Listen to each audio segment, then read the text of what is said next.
Hi, and welcome to No Limits. I'm Carly, tonight, blogging.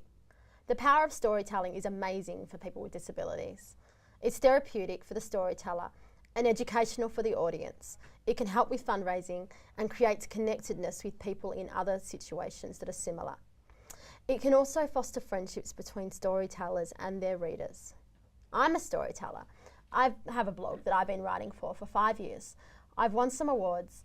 Amazing writing and speaking opportunities have come my way, but most importantly, online storytelling has connected me with a wonderful community. Online friends have turned real life friends. I've met people with my skin condition ichthyosis because the internet has brought us together. And tonight I'm here with women I've met through my blog, 3 incredible storytellers, all with disabilities. Leisa Proud, Hayley Cafarella and Michelle Roger. I could talk about the benefits of blogging for hours. Let's get started. And can I say it's great to be back on air. So, ladies, tell me, why do you blog?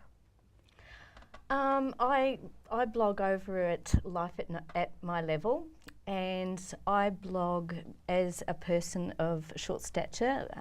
My condition is achondroplasia, which is very common, and I started blogging mainly because I got tired of reading about people like myself, either inspirationally or negatively. So I thought I wanted to tell real life stories. So that's what my blog's about.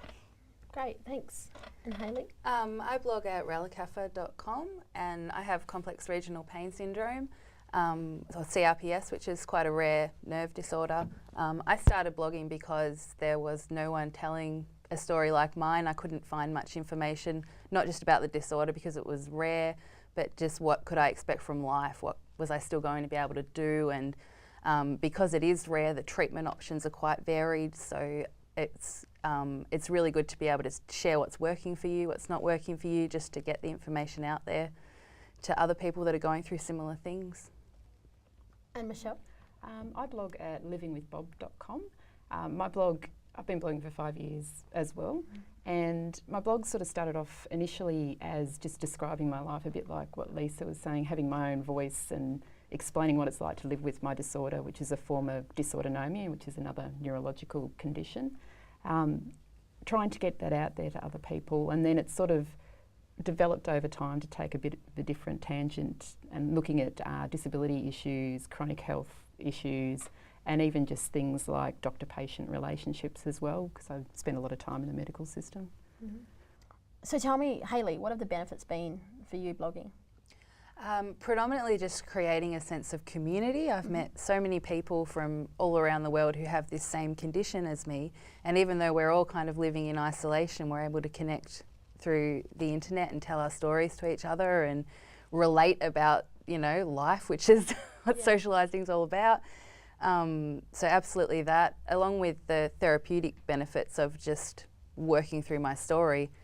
Having a chronic illness is a lot to deal with, and there's a lot of psychological stuff to work through, so I find writing really helps me with that. So when you can't be outside socialising, you can be inside your computer socialising? Yeah, with people who completely understand that I don't have to explain why I can't just go outside today when I could yesterday, sort of thing. Yeah, sure. And has it been the same for you, Leisa?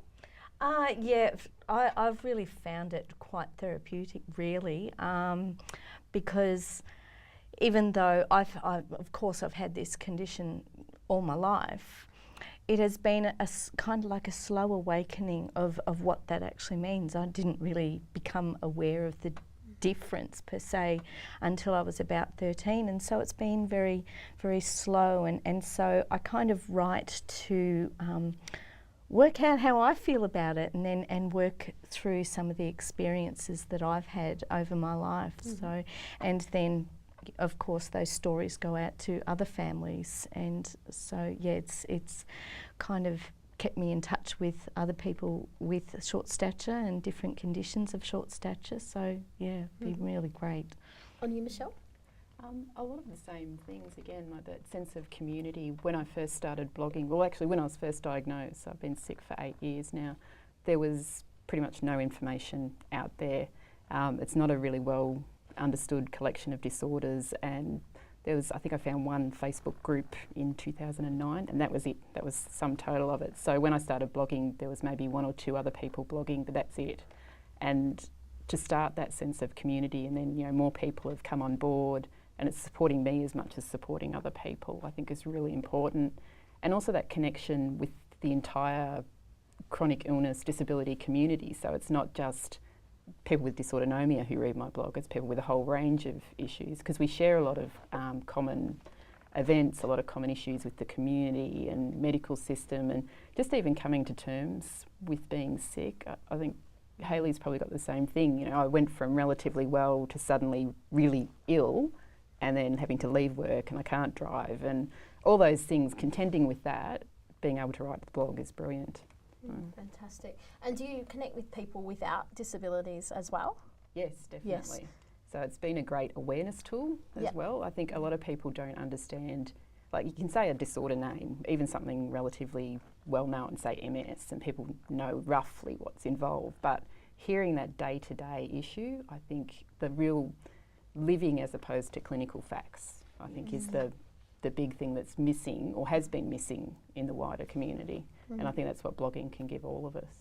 Yeah, and you were talking about how it's beneficial to your readers. Can you tell me sort of what reactions you've got from your readers? Has it been from, I guess, families who have suddenly found out about this condition?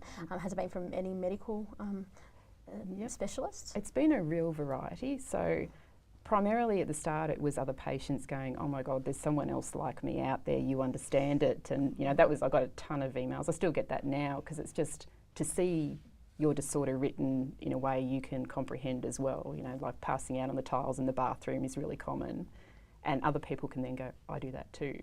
It's, you know, that sort of thing. But of late it's also been a lot of doctors coming on board, so specialists who are actually starting to be interested in patient experience. I think that's been a really good part of it of late.